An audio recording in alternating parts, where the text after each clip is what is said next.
Greetings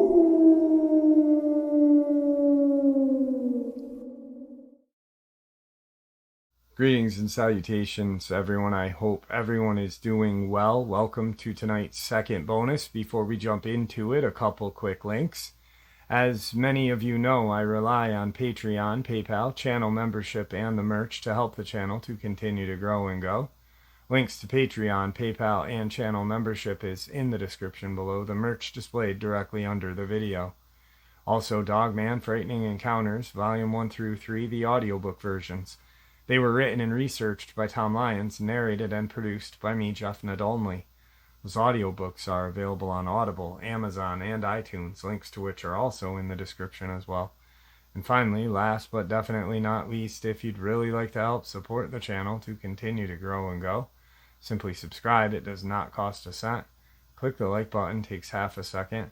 If you don't want to miss out on any of the informative uploads that I put out daily, click that bell icon, and folks, please leave a comment and share the video. Why? Well, because all of these things really do help the channel to continue to grow and go.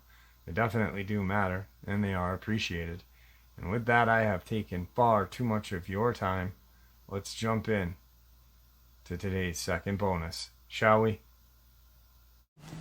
Right, so today's upload is an experience that happened to a subscriber when he was 14 years old. It happened 43 years ago, back in 1982, at the largest Boy Scout camp in America. And when I reached out to talk to him, he had said those exact words. I had an experience at 14 years old, 43 years ago, 1982, in the largest Boy Scout of America campsite. And I kind of was thinking where that may be. And, you know, being from the East Coast and New York in the Adirondacks, I was thinking New Hampshire, Maine, somewhere. I know it wasn't New York because we have a couple Boy Scout camps around where I live, but not large at all. And the second he said the state, my jaw dropped. I quickly ran over to the map and looked to find out where it was located on the map in relation to experiences and strange happenings in that state. And I was blown away because it happened in the state of New Mexico, in Colfax County, New Mexico. The Boy Scout camp is called Philmont Scout Camp, 1982. Before we get into that, though, I got a couple of things I want to share with you that popped up. One, I was talking to a gentleman just randomly. We were talking about, I don't know how we got onto the subject. I think it was something about paranormal or something. I was talking to Belle, that's what it was, and we were at a store. And this guy, older guy, said, you know, because I said to her something about her phone, and she had gone over to look at something, and the older guy heard what I had said, and he said, you know, the phones and everything that is going on nowadays that these kids are using, if you really look at things and if you dig deep, you will see that we are at the end of times. Now, I've said this 100 times before, there are no coincidences, right? So I said, what do you mean phones? I said, yeah, I mean, kids don't have it like we had it when we were younger, you know? And he said, no. He said, when Adam and Eve were tempted by, and he kind of, by, and I said, Satan, the devil, right? He said, right. And I said, okay. He said, what fruit did they take a bite of? And I said, an apple. And what he did was he turned his phone around and showed me the Apple logo on the back of his phone. I don't have an Apple. I use a Samsung, but the Apple logo on the phone. And I was like, whoa. And then he said something about there's a, something about time. And one of the most precious things besides life God has given us, besides, life and free will, was time. And we don't make enough of our time, or we don't make enough of our time valid. And that's what I thought he was getting at. And he said, no. He said, that logo and the amount of time this generation and the generation before spend on their phone is what he believes to be proof that we are very close to the end of days. And I'm like, wow, because I've been talking about it just like all of you. I think we are either right at the beginning of, or maybe the middle. I don't foresee it in my generation, my daughter's generation, or whatever. But it is upon us. And that's why so many crazy things are coming to light nowadays. But it just kind of struck me. And I after that conversation, I'm driving back with Belle. And I told her the conversation. And she's like, what? Oh my God, that's crazy. She didn't grasp it, She will when she's older. I don't force religion on my kids. Never have. A relationship with God, Jesus, is something that we have to seek out for ourselves. My belief is that, I think if you push a relationship, or they will not respect or take it serious. So anyway, I wanted to share that with you guys because it kind of caught me off guard, and it was just, there are no coincidences. And for that guy to just randomly, because I had said something about Belle being on her phone too much, I said, why don't you just put it down for a minute? And, he said, more parents need to say that to their kids. That's how it was said. So just crazy. But I get a phone call from a friend of mine, a gentleman actually that I had met doing research on the Tom Mezek case. And I had met a DEC officer, Department of Conservation, or Conservation and Department of Conservation. But actually the E stands for something else. Department of Ecological Conservation. So I had talked to a whole lot of people when I put that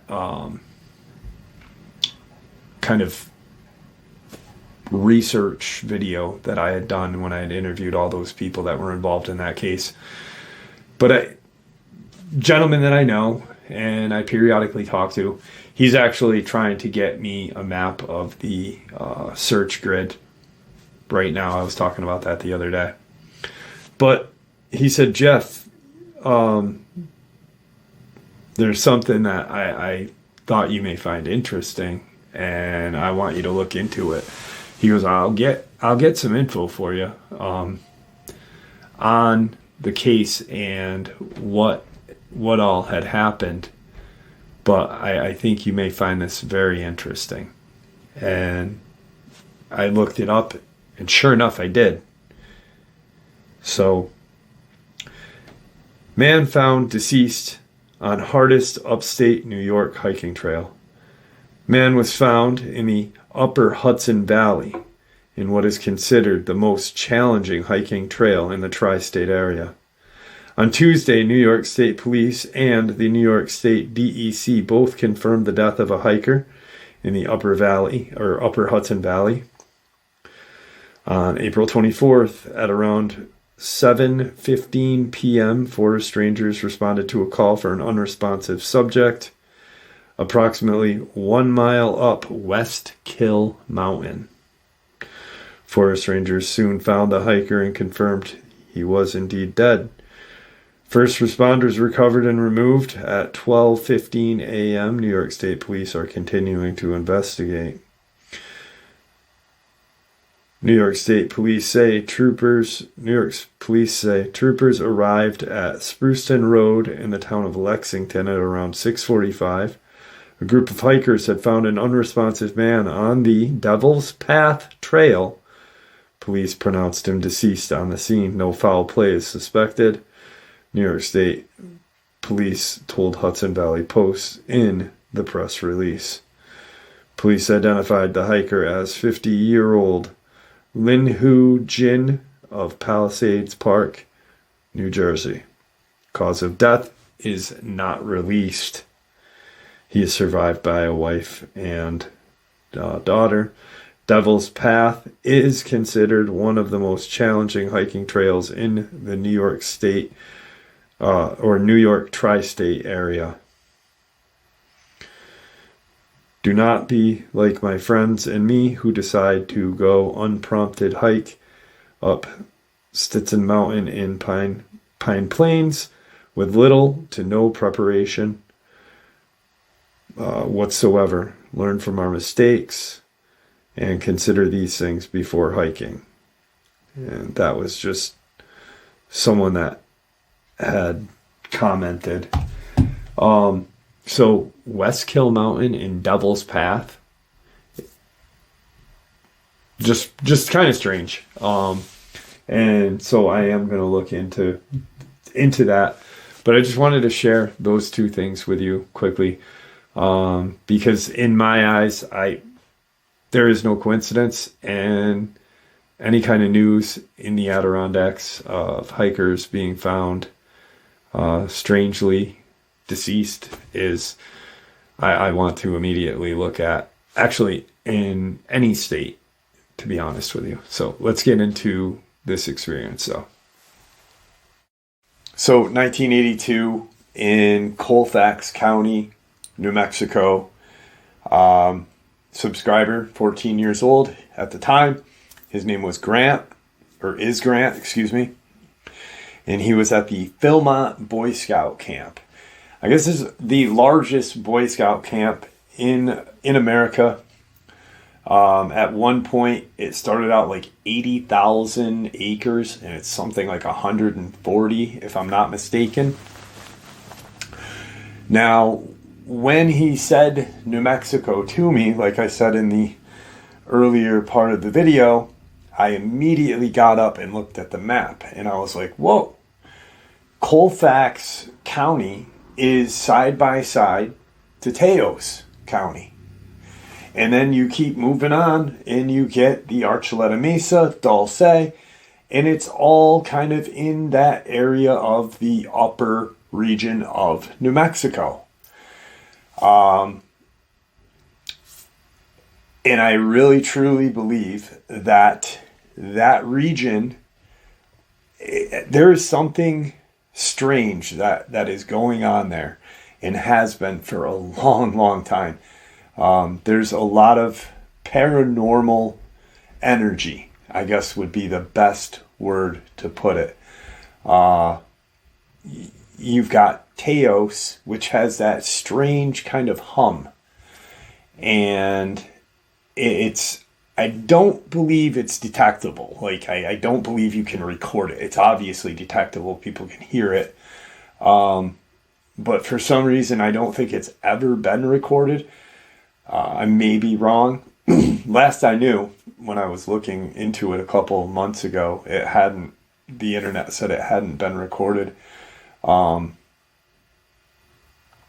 it's heard, and people have described it as like an industrial kind of sound or whatnot, and nobody can figure out what it is. Law enforcement, to the average Joe, even experts in certain kind of fields have tried to figure out what it is, and no one can. Well, if it's an industrial sounding kind of hum, I truly believe that there is a deep underground kind of city.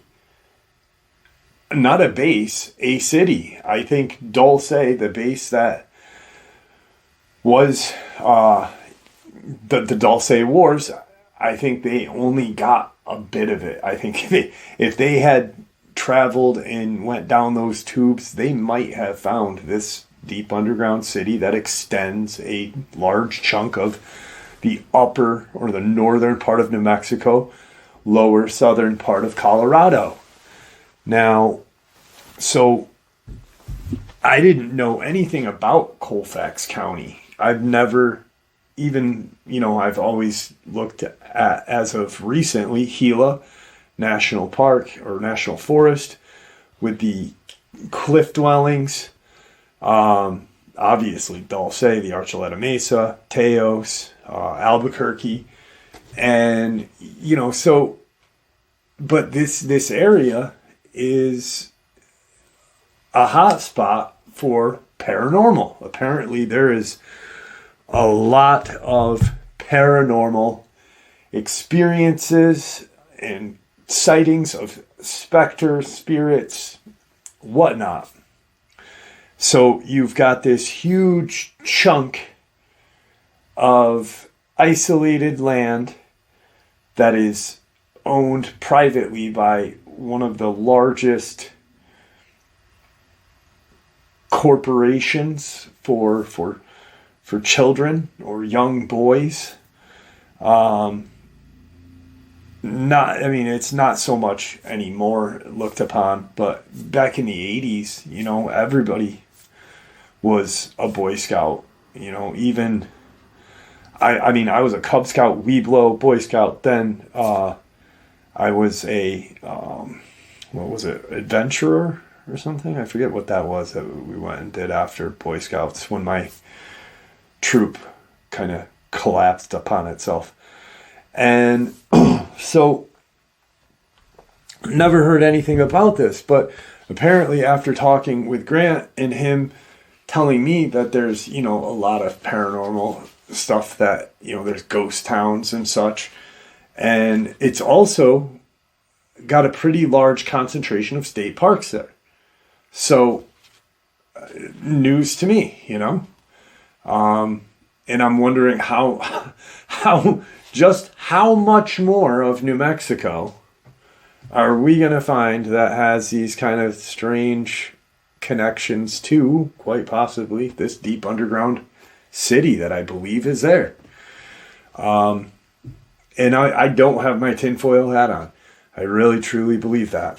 So, 1982, Grant is there. It is August. He is 14 years old.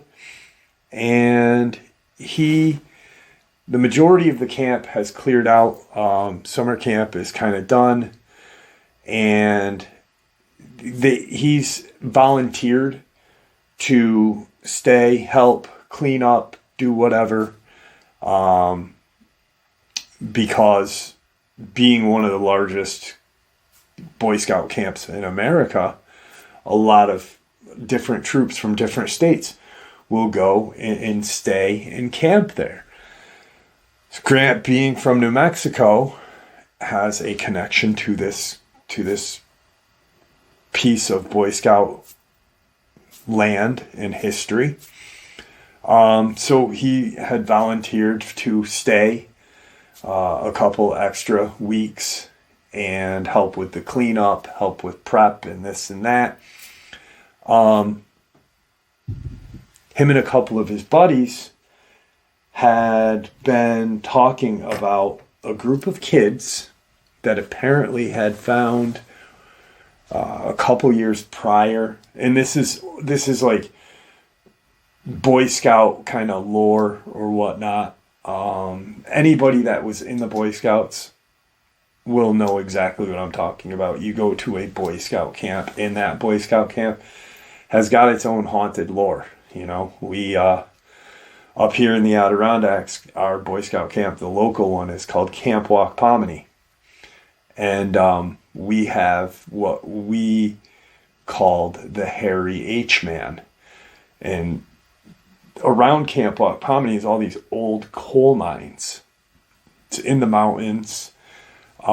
Really beautiful place, but very eerie. So our camp was haunted or stalked by this large creature we called the Hairy H-Man. And so they all have their own kind of tales or whatnot. So, but this place has multiple of them. Apparently, in this park, this encampment here, there is a lot of rocky terrain. There's forest. It's very beautiful. And they decided, hey, we heard, they had heard this story about a group of kids, sometime in the past that had gone to this rocky outcropping, and there's an overhang where apparently some cowboys that were being tracked by law enforcement had been had a shootout with law enforcement and had perished there. And apparently these kids that Grant and his friends were talking about one night decided to sneak out of camp, bring their sleeping bags, and go and have their own kind of camp out and scare each other and whatnot. Well, I guess what happened is, per the story, they ended up meeting having a terrifying experience with a ghostly apparition of a cowboy. Bloody, like he had been shot, dirty, big beard. And not too much is known after that, he said. But we decided that we were going to go and check it out. Since, one, the staff to Boy Scout ratio was really low at this point. Not much supervision, because one, you've got volunteers that are working, and two, scoutmasters and people who were in charge are now kind of going home. Summer's over. They've got to get ready for, their kids' school year, their back to work year, whatever, So they know they're not going to get in trouble. As long as they're back at camp at a certain point, and nothing happens, they know that they're not going to get in any kind of trouble at all. And that's what they do. They go into some sort of not a library, but where maps, and it's almost like a library. It's like a kind of information on the camp with maps of hiking trails and stuff. So they want to find out exactly where this was. And no, this is just a tale that had been told year after year after year after year. So you don't know exactly where it is. He doesn't even know if that's the exact spot where these other kids years beforehand had their experience. So they get out there, they had actually notified one of the older, not scoutmaster, but a Boy Scout who was a little older than all of them, and said, hey, we're going to go check the area out. We're probably just going to camp out overnight, but we'll be back in the morning and then do our daily duties for the day. But we want to check this area out. Do we need permission to do that? And apparently they're granted permission to do it. So they did let someone know, and they go out, and the older scout kind of said, hey, this is, I think, where it may be. I'm not really sure 100%, but we have hiked out that way in those areas. So, just be careful, and make sure that you're back when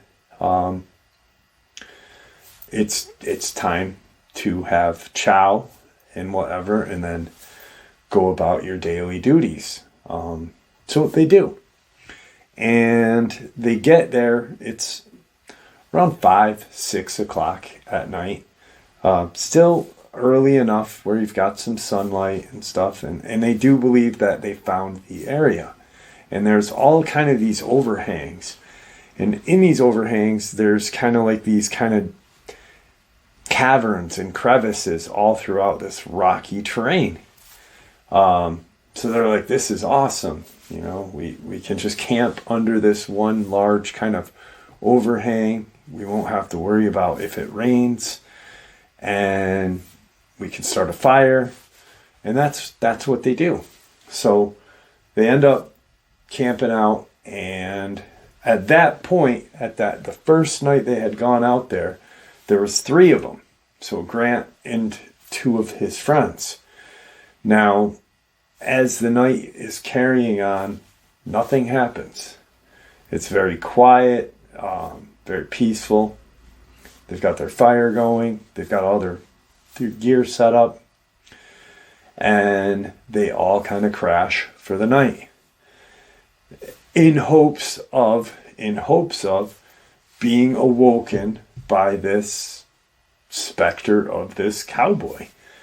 And they crash out. Well, one of them apparently wakes up and hears some kind of noise, and he wakes up the other 2 boys. So Grant is now awake, and his other friend are, and they're sitting up, and his friend's kind of whispering, hey, I just heard some sort of scuffling noise. It's just that way underneath all these crevices. And he's like, I can't figure out where it's coming from, but it sounds like shuffling or someone walking. And it's pretty creepy because, well, look where we are. We're under an overhang in this very isolated rocky area. And plus we're 3 14 to 16-year-old boys not doing anything wrong, but by themselves. So they all just kind of sit there and listen to this kind of shuffle. It takes a little bit. At first, the first kid to hear it was, they're kind of ragging on him, you didn't hear anything. But the second they do, they all stop, and they're trying to pinpoint where it is. And some of these like little crevices or small cave areas connect to another, so you may hear it in front of you, but it's actually, the noise is kind of echoing in that cave, almost like a sound chamber, so they're listening, and their eyes, he said, my eyes were as big as, golf balls. He goes, I was terrified. Sorry about that. Kids' eyes are as big as golf balls, and They are just absolutely terrified. The sound is coming through, like I said, this cave-like sound chamber. And I have to tell you, anytime I start recording and Tigger is down here, the channel mascot, he is my Maine Coon cat, the coolest cat in the whole world. But he could be sleeping in his bed, out like a light. I'll be down here for 2 hours, organizing some paperwork, looking at some experiences, emails, whatever. Pinning up some map. The second I start recording, he'll wait until I get going, and then he'll scratch at the door, or he'll bust through it. It's crazy, and I apologize. Now, Grant remembers he's sitting, and they're all looking at this cave, and you can just, it's a faint shuffle, but you can clearly hear something moving in the cave. And like I said, those caves are all connected and whatnot. So it is pretty much like a sound chamber. So it could be 30 feet away in the other side and still sound like it's right in front of you. All of a sudden, he remembers the fire getting bigger because it was still lit. They had been asleep for a couple hours. It was still lit, but not high. And the other kid that was asleep, that had been woken up by the friend, had put some sticks onto the fire to get it going again. And he remembers the sound, and then all of a sudden the fire went up, and that freaked him out so bad until he realized that, it was just my buddy putting wood on the fire.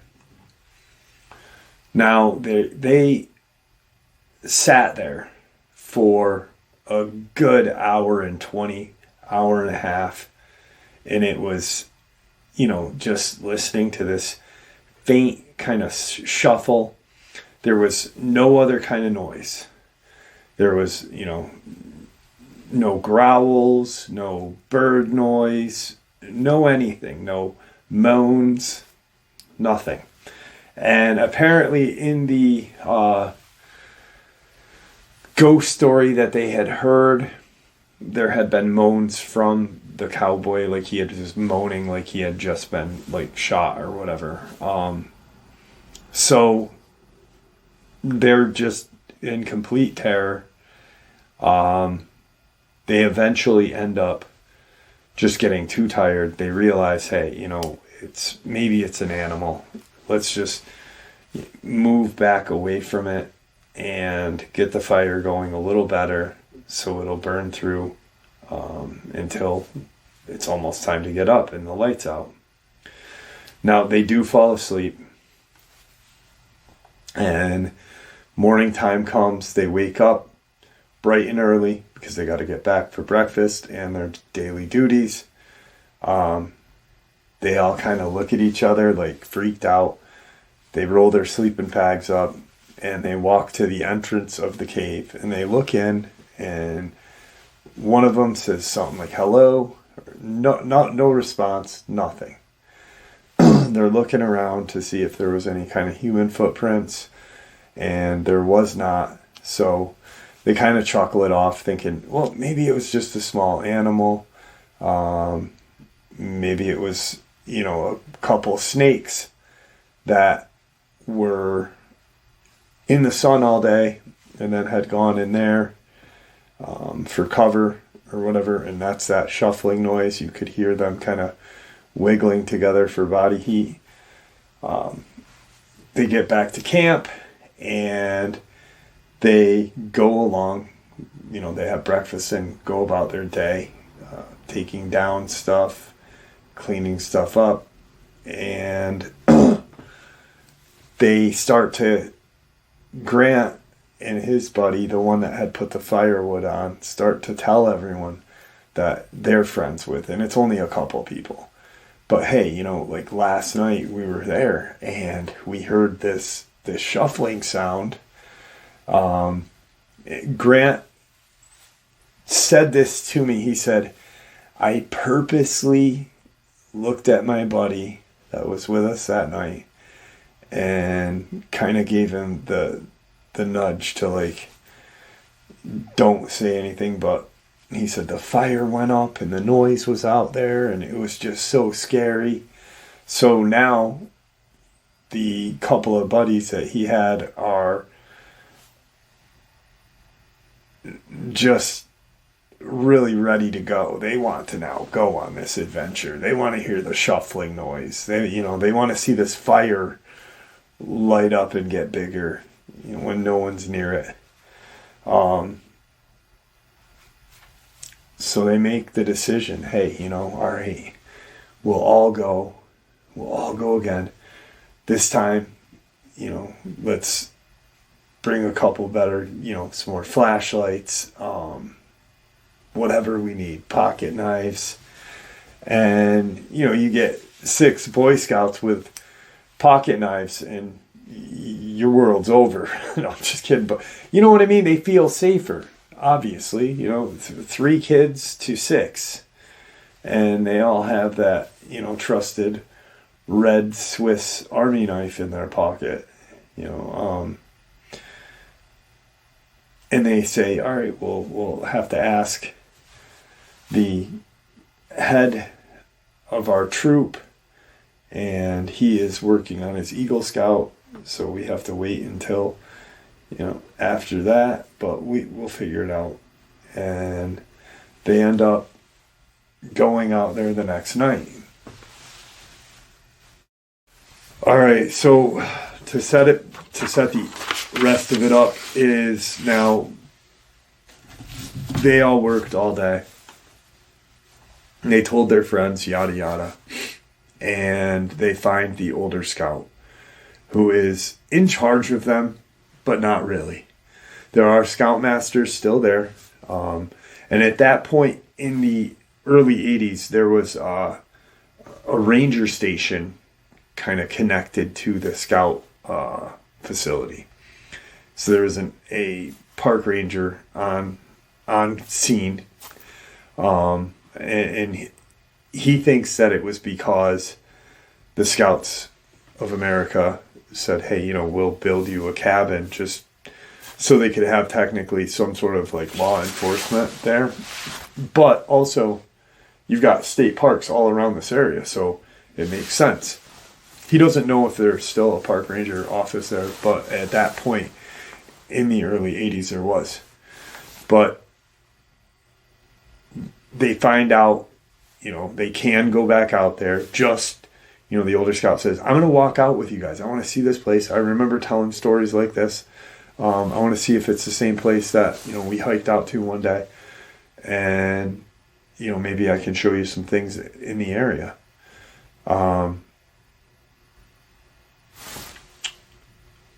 They all start walking out. But what they did first is they went to the mess hall and they got sandwiches, filled their canteens with water, and made pre-sliced, salted and peppered and buttered barbecue or baked potato. So they wrapped that up in tinfoil. That way when their fire got started, they could throw their potatoes in the fire coals and 20, 30 minutes later have a baked potato with dinner. And he said, I'll never forget that because that was the first time I ever saw anyone do that. And then as they're doing all this, they're all sitting on their sleeping bags because it's all just kind of dirt and rock there. And they're, they ate their dinner and they don't hear any noise. They hear nothing, but it's just remarkably eerie. The scout did walk them out. He told them a little bit more about the legend or urban legend, whatever you want to call it, of this specter cowboy. And he looks into the cave and says, yeah, this is the place. This is the place when we came out here a long time ago. You know, the ceilings are just as high. It's somewhere between 12 feet and 10 to 12 feet. Just this huge, like, little chamber of shuffling and echo noise. Because while he was on the outskirts, he kind of did, like, this owl sound while he was on the outskirts of the or the beginning of the cave entrance. So he did this kind of owl, and it echoed. You could hear it echoing through. So he leaves, and they get everything set. They eat. They're all talking, telling stories like teenage boys would, probably talking about girls and, you know, whatnot.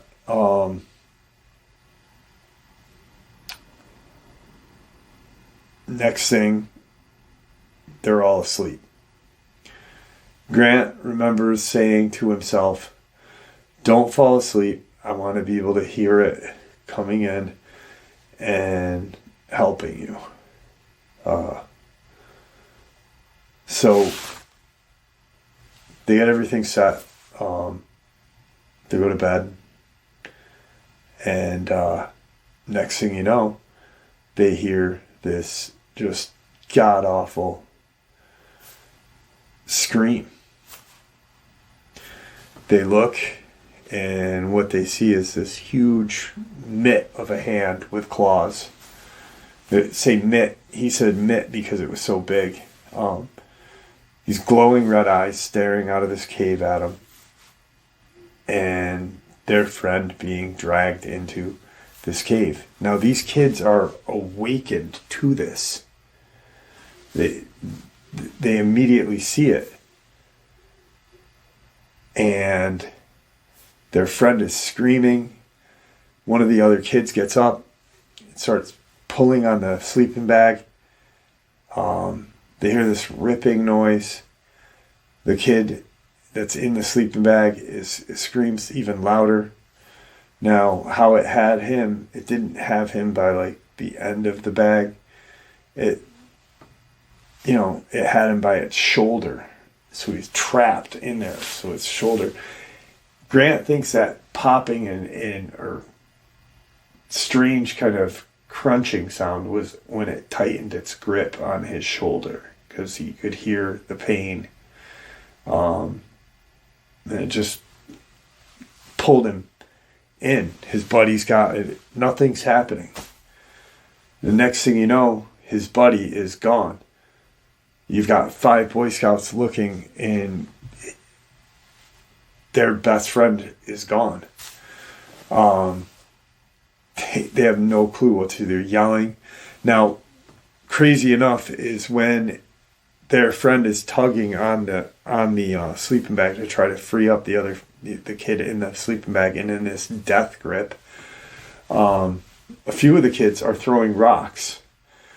And Grant remembers now thinking, I wonder if we hit him with rocks, not the animal or creature that was pulling, but the kid, because we were just lobbing these rocks. I hope we didn't hit our friend in the head or anything.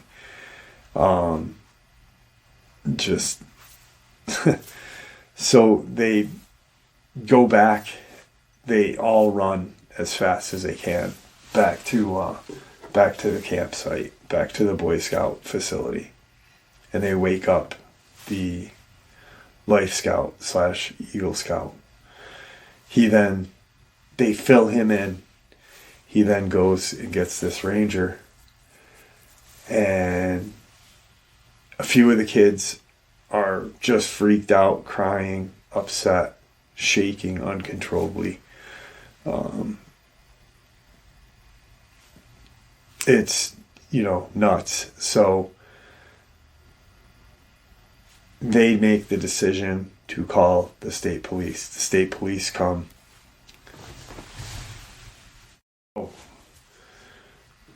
So as they're throwing the rocks, this thing is growling at them. So then they notify state police. the park ranger and the elder scout walk back out with the kids.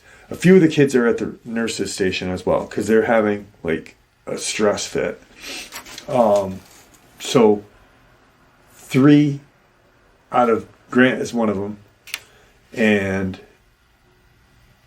the elder scout, a park ranger, all go back out to show him where this all occurred. The ranger during this all is saying, we don't have bear out here. We don't have bear out here. That's his statement that he keeps making over and over again. And they get out, and the park ranger shines the flashlight in this cave. They don't see anything. They see nothing. They proceed to walk back out. They went pretty deep in this, maybe 4 or 5 feet in, but the scouts watched their friend get yoked into this thing. They're walking back to the scout camp, and on top of this overhang, they see this like kind of, it looked like a sack, a large kind of burlap sack in the dark. It hit the ground. And when it hit the ground, Grant said it hit the ground with this thick, loud, wet thunk.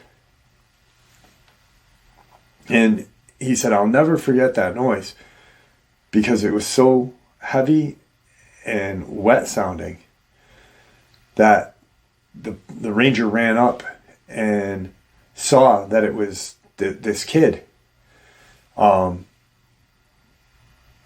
Like they're looking, and then they look back up to see where he had come from, but he's no longer there, and they see this huge, like, Dogman standing on the top of this overhang, and it just lets out this howl, and it's just this dark color, bright red eyes.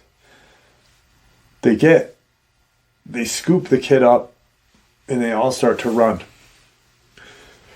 Like I said, it was, he's deceased, so it's dead weight. He's wet. They get back, and they bring him to the nurse's station. State police are now at the camp. During all this, Grant realizes, like, this isn't going to be in order right now, but the wet thunk noise, you could see lacerations and bite wounds through the sleeping bag. So there was obviously blood, but as they're kind of looking, the nurse and the park ranger are looking at the boy, they realize that it's urine that they're smelling. They're smelling urine. So this thing, not only did it attack the kid, but it urinated on him and tossed him over. Just fucking insane, State police come, and they go out. And about 20 minutes later, that you hear just this barrage of gunfire, shotguns, pistols, just a whole lot of noise. Parents are obviously getting called, and EMS is there. It's just a whole fiasco of a night. And Grant is then waiting for his parents. Everyone's kind of waiting for their parents. So at the end of all of this, they're all brought, back to everything. It's all handled. Grant's home, and it's almost time for school to start for him. Law enforcement shows up to his house, and apparently he was told specifically by law enforcement, and he says law enforcement because he just remembers how his parents acted. Like, they were yes sir, no sir, yes sir, no sir, but he wasn't in a state trooper's uniform or county sheriff's uniform. He was in a business suit, like black suit, like a government. Parents were just, you can't say anything, you can't do anything, you cannot say anything to anybody about this. Don't talk to, anyone about it. Newspapers, just, it has to be quiet right now so we can figure this all out. Grant never went back to that camp, and the last he knew was his friend's body was getting transferred to the hospital for some kind of autopsy or whatever. But why would the Dogman do that? Why would it urinate, and then just toss him over? A scare tactic? So, where did this thing come from? Was it using these caves to travel? Why did it target those kids that night? Why didn't it target anyone the first night? It just, when it was shuffling, there was no real any kind of noise. It was just a shuffle. It makes no sense, So freaking Grant never ever got to. He still talks to a few of his friends. A few have passed. The Life Scout, Eagle Scout guy had passed away. And one of the other kids that was with him the first night, actually, the one that lit the fire, had passed too. But they all can't figure out, what and why it all happened. And he's never told anyone except his, immediate family, mom, dad, wife. His life essentially ended right there. It was essentially over. And from that point on, he never, he quit Boy Scouts. He quit any kind of whatever. And just very sad, very sad. So now here's the kicker of it all. As we're talking and he's sharing this with me, he said, type in, go on your computer and type in the Philmont Boy Scout camp, and one, he became a sheriff. He's not a sheriff, he's a sheriff deputy. And pretty high in, or was pretty high in his rank. He's retired. He retired 2 years ago, actually. But he'd gone to college, criminal justice courses, and then became a sheriff deputy for like 23 years, 24 years.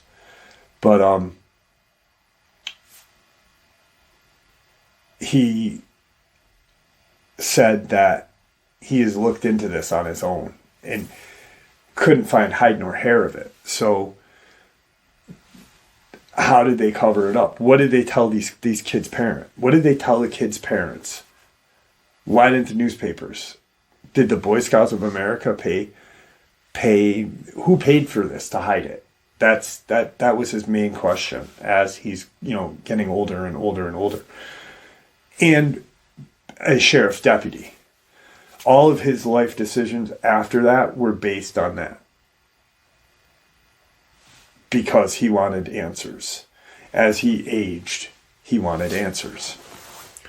So he says, type in Philmont Boy Scout Camp, and then in the Google search engine, it'll give you different choices of things to finish up that, So Philmont Boy Scout Camp, or I typed in Philmont Boy Scout, and then it said murders, camp murders, and I'm like, holy crap. And I said that to him, and he said, click it.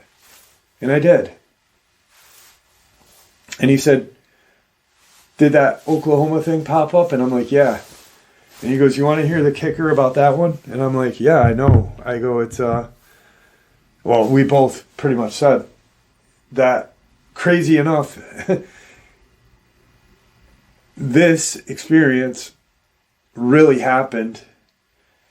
And he's tried to figure out, he's actually tried to figure out what was said to the parents, what was said, who paid who, where, if there was any money trails or any kind of things, if Boy Scouts were involved in it, covering it up, if it was just, New Mexico, state government, whatever.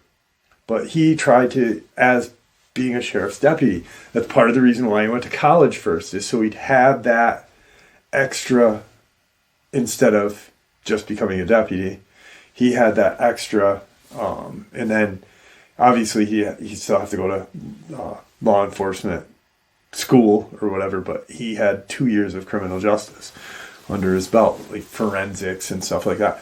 But just so he'd had that extra ability and know-how, so he could figure out what all happened, because throughout the rest of his life, from the time, that happened till becoming a deputy, this is all he thought about, was like, who paid these people off? Well, how did it not? Because he was looking for newspaper clippings of it, and this and that. And he said, what pisses me off the most is because it gave you that option of, and then that article, the Oklahoma Girl Scout murders, pops up.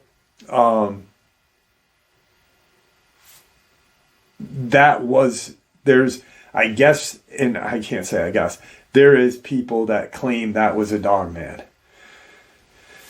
And it wasn't.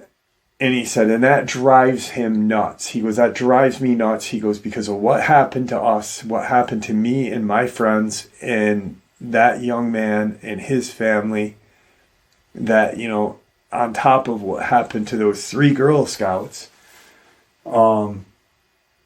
people that, make up, they really, I've heard them and read them actually, and people state that was an actual Dogman attack on these 3 little Girl Scouts, but it wasn't. It was actually a serial killer and serial, the R word, bad guy, the worst of the worst, man, the people that shouldn't even, they should be locked away in a cage somewhere far away from humanity, but those 3 little girls, the Girl Scout camp, were not attacked by a Dogman. They were attacked by a serial killer, serial R person. And for some reason, there's, people have created that narrative, like that was and that drives him nuts, because that popped up and I said, hey, that popped up. And then he went off on a tangent about that because of what happened to him and his friends, and it's sick too. It's sick that someone would you've got an actual tragic event. I haven't heard it in a while. I remember like 3 years ago, that people were claiming that it was a Dogman that did it, but it was not. Because there was actually DNA forensic freaking research done years later, because it happened in, I think, 77. But years later, as DNA became progressively in sync with law enforcement. But why would they create views? You know, it's just disgusting. And Grant, that drove him nuts because he went ape shit because of what happened to his friends. You know, him and his friends were just run through a ringer after watching. That was the most horrific sight he's ever had in his life. He's never had something that bothered him more than that night. And watching his friend get yanked into a cave when nothing they could do by this huge apex predator, a Dogman. And they didn't think they were going to make it out of there either. And at that point, they didn't care. They wanted to make sure their friend was safe. And there you have it, folks. I hope you all enjoyed today's bonus as much as I enjoyed sharing it with you. I'd like to thank you all for supporting the channel. It is your support that helps this channel to continue to grow and go, and honestly what gives us all a place and a chance to share our experiences and theories judgment-free. Everyone is simply treated with the respect that we deserve. Please stay safe, happy, healthy, and ever vigilant, keeping an eye on our children, pets, family, and our friends. These creatures are real. These events have happened. Share this information with those you love and care about, and it may just help save their lives someday. Until next time, never stop asking questions, never stop searching for the truth, and God bless you all.